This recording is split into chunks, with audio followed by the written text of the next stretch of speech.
저물었을 때에 아리마대의 부자 요셉이라 하는 사람이 왔으니 그도 예수의 제자라. 빌라도에게 가서 예수의 시체를 달라 하니 이에 빌라도가 내주라 명령하거늘 요셉이 시체를 가져다가 깨끗한 세마포로 싸서 바위 속에 판 자기 새 무덤에 넣어두고 큰 돌을 굴려 무덤 문에 놓고 가니 거기 막달라 마리아와 다른 마리아가 무덤을 향하여 앉았더라. 아멘. 예수님은 어제 금요일 날 십자가에서 못 박혀 죽으시고 토요일 과연 무엇을 하셨을까? 내일 부활하시는데 오늘 토요일은 과연 뭘 하셨을까? 여러분 궁금하지 않습니까?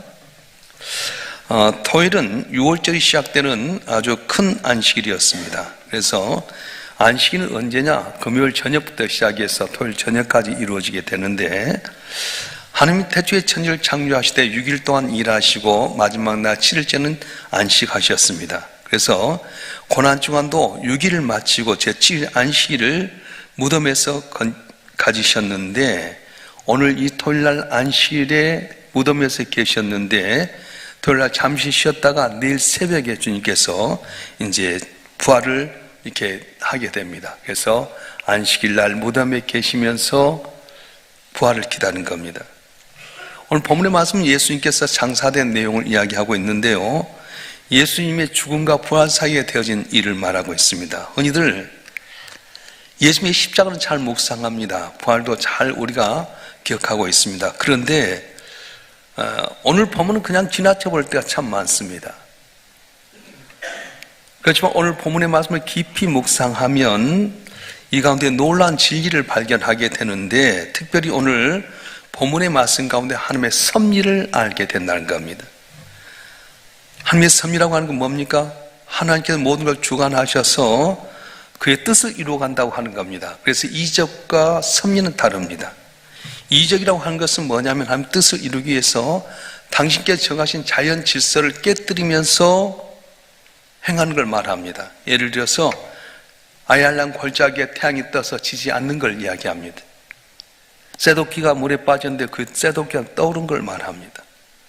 그 큰 홍해 바다가 바람에 갈라진 걸 이야기합니다. 이것을 바로 이적이라고 합니다.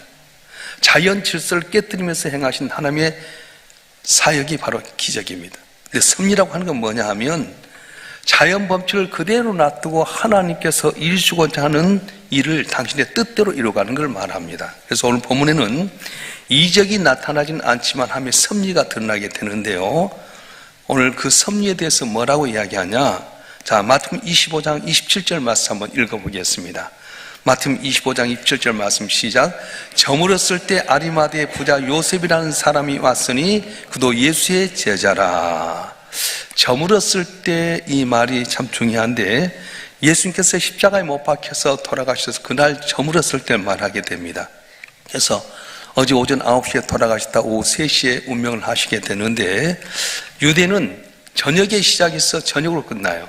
아침에 시작해서 아침으로 시작하지만 유대인들은 저녁에 시작해서 저녁으로 끝나게 됩니다. 그래서 이제 금요일날 저녁 6시경부터 시작해서 안식이 시작이 돼가지고 그 다음날은 6월절의 최대 명절인 6월절이 있기 때문에 아주 큰 안식일이었습니다. 유대인들은 안식일날 예수님 시체를 그냥 이렇게 밖에 두기를 원하지 않았습니다. 그래서 요한복음에서 말한 이 유대인이라고 하는 것은 유대 지도자를 이야기하게 되는데, 이 유대 지도자들이 유대 총독이었던 빌라도에 가서 안식일날 시체를 밖에 둔 것 좋지 않습니다. 그래서 그 시체들을 거두게 해 주십시오. 그래서 빌라도가 유대인의 지도자의 말에 의해서 군인들을 보내게 됩니다. 군인들이 가서 보니까 다른 주 제수는 아직 살아있어서 다리를 꺾어버린 거예요. 버티고 있는 다리를 꺾어서 죽게 만듭니다. 근데 예수를 보니까 벌써 돌아가신 거예요. 그래서 진짜 죽어나면서 심장을 향해서 창을 딱 찔렀습니다. 그런데 로마의 군들은 아무 생각 없이 그렇게 했을 겁니다. 그런데 요한복음 15장 36절 37절에 보게 되면 하나님의 말씀에 성경이 응하리하리 하심이라 이렇게 말했어요. 성경에 말씀하신 것을 이루게 하시기 위해서 이렇게 했다고 하는데, 자, 이사야서 시편 34편 20절 말씀 우리 한번 읽어볼까요? 시편 34편 20절 말씀 시작. 그의 모든 뼈를 보호하시며 그 중에 하나도 꺾이지 아니하도다. 아멘. 예수님의 뼈가 하나도 꺾이지 않게끔 하시기 위해서 돌아가기만 하셨다는 거예요. 십자가에 달던 두 강도는 다리가 꺾여서 죽게 만들었는데 예수님 가서 보니까 이미 죽어 있어서 꺾이지 않게 하셨다는 겁니다. 또 스가랴서 12장 10절 말씀을 보게 되면 참 재미있는 말씀이 나오는데 한번 읽어보겠습니다. 시작. 내가 다윗의 집과 예루살렘 주민에게 은총과 강구한 심령을 부어주리니 그들이 그 찌른 바 그를 바라보고 그를 위하여 애통하기를 독자를 위하여 애통하듯 하며 그를 위하여 통곡하기를 장자를 위하여 통곡하듯 하리라. 그들이 그 찌른 바 그를 바라보고. 이게 예수님 십자가에 못 박히셨는데 다리를 꺾이지 아니하셨다. 그리고 창으로 찔린 바 되었다 말씀하는 겁니다. 그래서 예수님은 금요일날 반드시 무덤에 장사되어야 했습니다. 왜냐하면 마태복음 12장 40절에 예수님께 그렇게 말씀하셨거든요. 한번 읽어볼까요? 시작. 요나가 밤낮 사흘 동안 큰 물고기 뱃속에 있었던 것 같이 인자도 밤낮 사흘 동안 땅속에 있으리라. 예수께서 생전에 계실 때 당신에 대해서 이야기를 하게 되는데 요나 이야기를 하시면서 요나가 밤낮 사흘 동안 큰 물고기 뱃속에 있는 것처럼 인자도 밤낮 사흘 동안 땅속에 있으리라. 사흘 동안 있어야 돼요. 그래서 계산적으로 하게 되면 예수님 부활하려면 언제 돌아가시냐면 금요일날 돌아가시고 토요일날 있다가 주일날 부활을 해야 됩니다. 이걸 위해서 하나님께서는 한 사람을 사용하게 되는데 바로 오늘 본문에 나온 아리마대의 부자 요셉이었습니다. 아리마대 요셉은 부자였습니다. 그래서 새로운 무덤을 이렇게 동굴에다 무덤을 파놓고 자기 날을 준비하고 있었는데 이 아리마대라는 동네가 어디였을까? 예수님이 십자가에 못 박히신 것이 예루살렘 바로 그 뒤에 있는 골고다 언덕이었기 때문에 예루살렘과 가까운 곳이었을 거다 그렇게 이야기합니다. 근데 그가 부자라고 이야기했거든요. 대단히 중요한 사실인데 구약성경 이사야서 53장 9절 말씀 한번 읽어볼까요? 시작. 그는 강포를 행하지 아니하였고 그에 비해 거짓이 없었으나 그의 무덤이 악인들과 함께 있었으며 그가 죽은 후에 부자와 함께 있었도다. 아멘. 메시아의 무덤은 악인들과 함께 해야 했지만 그가 죽은 다음에 부자의 무덤에 장사되리라 했던 말씀이 응하게 만드셨어요. 실제로 예수님이 십자가에 처형당하셨습니다. 그래서 원래는 그 십자가에 달린 시체를 웅덩이에 집어쳐 박거나 불태워야 해야 되는데 새들이 먹이가 돼야 해야 되는데 예수님 죽으신 다음에 부자와 함께 있도록 애언이 되어 있었기 때문에 아리마대 부자라고 하는 이 요셉이라는 사람을 하나님께 사용하셨다고 하는 겁니다. 아리마대 요셉은 공의의 의원이었습니다. 유대인의 공의회는 예수를 십자가에 못 박게 하는 최고의 의결 기관이었는데 그때 이 아리마대 요셉은 예수님이 공의회에 못 박도록 행한 결의의 행사에 찬성을 하지 않았어요. 그 대신 오늘 본문 57절 끝부분에 보면 그도 예수의 제자더라 이렇게 말씀하는데 그가 예수님의 제자가 되었습니다. 근데 유대인들이 들어서 그 사실을 숨겼어요. 예수님이 십자가에 못 박혀 죽게 할 때는 찬성하지 않았지만 내가 예수의 제자라는 말을 숨겼습니다. 그 사실이 밝혀지게 되면은 내가 예수의 제자라는 사실이 밝혀지게 되면 출교당하게 될 것이고요. 그가 누리고 있던 지도 박탈당하게 될 것이고 그가 누리던 부도 다 잃어버리게 될 것입니다. 그런데도 아리마대 부자 요셉이 빌라도에게 찾아갑니다. 그리고 당돌이 예수님의 시체를 달라고 합니다. 유대인들이 들어서 자신이 예수라는 사실을 숨겼던 이 아리마대 요셉이 어떻게 해서 이렇게 담대할 수 있었는가? 과연 무엇이 그를 이렇게 변하게 만들었을까? 아마도 추측해 볼 때 예수님께 십자가에 못 박혀 돌아가시면서 여러 가지 이적이 일어났던 것을 자기 눈으로 보았습니다. 갑자기 온 세상이 어두워지게 되고요. 성소의 휘장이 쫙 갈라지게 되고요. 또한 땅이 진동하면서 바위가 터진 것과 무덤들이 열려져서 성도들이 살아나는 걸 보았습니다. 또한 예수께 십자가에 못 박혀 돌아가시면서 아버지여 저들이 자기의 죄를 알지 못하나이다 용서해달라는 말씀과 더불어서 한쪽 편에 있는 강도가 주여 당신의 나라에 임할 때 나를 기억하소서 네가 오늘 나와 함께 나고는 이르리라. 이런 모습을 보면서 아리마대 요셉은 아, 예수님이 진짜 하나님의 아들구나. 그래서 아마 담대하지 않았을까 하는 심리적인 추측이 있는데, 그보다 더 확실한 것은 뭐냐면은 하나님의 그의 마음을 움직이셨다고 하는 겁니다. 성경에 기록된 하나님의 말씀을 응하게 하기 위해서 하나님께서 아리마대 요셉을 도구로 사용하셨다는 겁니다. 이게 바로 하나님의 섭리입니다. 아무튼 이 아리마대 요셉이 빌라도에 가서 시체를 달라고 말합니다. 이 아리마대 요셉은 예수님과 친척 관계가 아닙니다. 그래서 달라고 할 수는 자격이 하나도 없습니다. 또 빌라도도 아리마대 요셉이 주라고 해서 시체를 내줄 그런 것도 없습니다. 그때 당 십자가에 못 박힌 사람들은 웅덩이에 집어였거나 불태워 죽이곤 했는데 아리마대 요셉이 달라고 하니까 순순히 예수님의 시신을 내놓았습니다. 이 모든 일의 배후에 누가 있었냐면 하나님의 손길이 있었다고 하는 것입니다.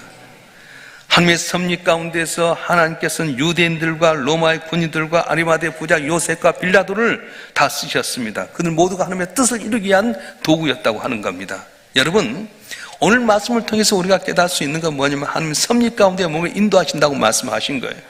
할렐루야. 우리가 볼 때는 꼭 뭐 대단한 것 같고 한 것 같지만 순간순간마다 악인들까지도 하나님께서 당신의 섭리 가운데 인도하신다는 겁니다. 오늘 시대가 어려운 것 같아도 이 가운데도 하나님께 역사를 주장하시고 섭리할 걸 믿으실 줄을 축원합니다. 어려워하고 염려하지 마세요. 이 모든 가정까지도 하나님께 섭리하신다는 거예요. 요셉이 애굽 땅에 팔려가게 된 것도, 형들에 의해서 애굽 땅에 팔려가게 된 것도, 그렇게 기도했음에도 불구하고 형들의 마음이 완악해 팔려가게 된 것도 우연이 아니라 섭리였어요. 뭐냐? 야곱의 족속을 번창하기 위해서 요셉을 국무총리를 만들어가지고 고센 땅, 가장 좋은 땅이 70명이 야곱의 족속에 들어가서 거기서 번창하게 하는 하나님의 섭리가 있었다는 거예요. 오늘 여러분의 고난이 있습니까? 여러분 삶 가운데 생각지 못한 질병이 있습니까? 물질적 곤란이 있습니까? 사람 때문에 상처받았습니까? 낙심하지 마십시오. 하나님을 믿는 우리 모두는 하나님의 섭리하셔서 이 모든 걸 합력해서 이루는 하나님의 기적을 주실 줄로 믿습니다. 할렐루야. 그래서 하나님의 섭리에 대해서 언급하고 있는데 또 하나는 말씀의 성취에 대해서 우리가 볼 수 있습니다. 오늘 59절 말씀 한번 읽어볼까요? 59절 말씀 시작. 요셉의 시체를 가져다가 깨끗한 세마포로 싸서, 요셉은 직접 가서 예수님의 시신을 내려가지고 그리고 그가 가져온 깨끗한 세마포로 예수님의 시체를 쌓았습니다. 그때 누가 나타나면 니고데모라고 하는 같이 공의 의원이 나타나게 되는데 그가 침향 섞은 몰약과 침향을 섞은 몰약을 가지고 세마포로 싸게 됩니다. 몰약과 침향을 섞어서 했던 것을 시신을 썩지 않게끔 만드는 것인데요. 자, 마태복음 27장 60절 말씀 한번 읽어볼까요? 시작. 바위 속에 판 자기 새 무덤에 넣어두고 큰 돌을 풀려 무덤 문에 놓고 가니, 바위 속에 판 자기 새 무덤에 넣어두고, 이 말을 보게 되면 요셉이 예수님의 시체를 바위 속에다가 뚫은 그 무덤에다 집어이었습니다.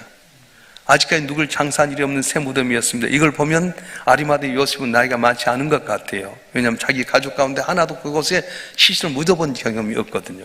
그래서 아리마대 요셉은 젊은 사람이었을 거라고 추측할 수 있게 되는데, 왜 아리마대 요셉이 예수님의 무덤에 돌을 굴려 놓았을까? 만약에 문을 열어 놓았더라면 몰약과 침향을 섞은 이 세마포를 누가 가져갔을 거란 거예요. 또 들짐승이 와서 예수님의 시체를 해할 수도 있었을 겁니다. 그리고 예수님의 대적들이 와서 예수님의 시신을 훼손할 수 있었기 때문에 큰 돌로 바위로 무덤을 가렸습니다. 아무도 들어가지 못하도록 이렇게 돌로 무덤 입구를 막혔는데, 그런 다음에 아리마대 요셉이 돌아갑니다. 니고데모도 돌아갑니다. 예수님의 제자 이미 예수님의 십자가에 못 박히기 전에 다 도망가고 말았습니다. 오늘 본문의 말씀에 보게 되면 성경 반드시 이루어진다고 하는 말씀인데, 자, 여러분 한 분 한 분 성경에 나타난 내용이 성경 기록한 그 당시만 이루어진 것이 아니라 오늘 또 우리 가운데 이루어진 걸 믿으실 줄을 축원합니다. 성경 말씀 반드시 이루어집니다. 특별히 내게 주신 말씀이 아니더라도 일반적인 계시의 말씀이 믿는 자에게 그대로 이루어진다고 말씀하셨어요. 성령의 기적이 그 당시만 일어난 것이 아니라 또 여러분 삶 가운데 일어나기를 주님으로 축원합니다. 자, 그리고 오늘 이 두 여자에 대해서 생각해 볼 수 있는데 한번 읽어보겠습니다. 마태복음 20장 61절 말씀 한번 읽겠습니다. 시작. 거기 막달라 마리아와 다른 마리아가 무덤을 향하여 앉았더라. 본문에는 막달라 마리아 또 다른 마리아가 나오게 되는데 이 두 마리아는 예수님을 섬기기 위해서 갈릴리서부터 예루살렘까지 찾아왔던 분입니다. 그리고 아리마대 요셉도 떠나가게 되고 니고데모도 떠나가게 되고 아무도 없는데 이 두 여인만큼 무덤 앞에서 무덤을 향해서 앉아 있었습니다. 마태복음 28장 1절과 9절 말씀을 보게 되면 부활하신 주님께서 제일 먼저 누구에게 나타나냐면 이 두 마리에게 나타나셨어요. 그리고 이들은 부활하신 주님을 제일 처음 목격한 증인이었고요, 목격자였고요, 최초로 예수님의 부활을 증거하는 증인의 영광을 얻게 되었습니다. 어떻게 해서 이와 같이 영광을 얻을 수 있었는가? 하나님이 이들의 믿음에 대해서, 이들의 헌신에 대해서, 이들의 사랑에 대해서 보상하셨다고 하는 겁니다. 그렇습니다. 내가 주에 대해서는 생명을 걸고 헌신하고 섬기고 충성하면 주께서는 아름다운 것으로 보상해 주시는데, 자, 여러분 한 분 하면 오직 주의 십자가 바라보고 주께 베푼 은혜를 기억하면서 헌신하기 주님 축원합니다. 충성하기를 바랍니다. 섬기기를 주님 축원합니다. 그래서 오늘 본문의 말씀을 통해서 섬기는 자를 하나님께 꼭 기억하신다고 말씀하신 거예요. 오늘 예수님이 장사되어서 부활하기 전까지 일을 나타내는데 세 가지를 언급했습니다. 하나님은 섭리하신다. 성경 말씀에 그대로 응하게 만드신다.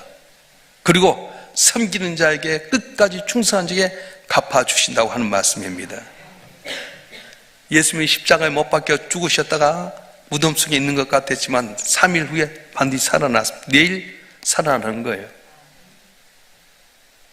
우리가 주와 더불어서 동행하고 주의 십자가의 고난에 동참하면 충성하고 헌신한 여러분 한 분 한 분을 주께서 기억하시고 반드시 갚아줄 줄 믿습니다. 그래서 부활의 소망을 얻는 것도 중요하지만 우리가 어떻게 살아야 되겠습니까? 하나님께 우리를 통해서 하나님의 뜻을 이루기 원하는데 주여 나를 주의 손에 맡깁니다. 내 주의 주님 앞에서 내가 주의 섭리의 도구 되길 원합니다. 나를 쓰시옵소서 고백하고 믿음으로 살아가고 충성하게 되면 성경에 나타난 놀라운 기적의 역사가 오늘도 우리 가운데 임하게 될 텐데, 오늘 아리마대 요셉이라든가 니고데모라든가 또 빌라도라든가 로마의 군인이라든가 두 마리아든가 이 사건을 통해서 이런 믿음이 더욱더 돈독해지고 믿음 안에서 충성했던 모든 것 통해서 응답받는 여러분이 되었으면 좋겠습니다. 주신 말씀 붙들고 우리 한번 통성으로 기도하십시다. 혹시 내 삶 가운데 고난이 있다고 낙심하십니까? 염려하지 마십시오. 살아계신 하나님은 이 모든 과정을 통해서 섭리하시는데 합력하여 서르신 하나님이십니다. 주여 내 고난을 쉬었게 하여 주시옵소서. 이 고난이 더 빨리 가게 하여 주시옵소서. 성경의 말씀이 나타난 놀라운 기적의 역사가 내 삶 가운데 역사에서 기적이 일어나게 하여 주시고 내가 주 앞에 섬겼던 거 100배 볼 받게 해 주시옵소서. 우리 주여 삼창하고 통성으로 기도하겠습니다. 주여!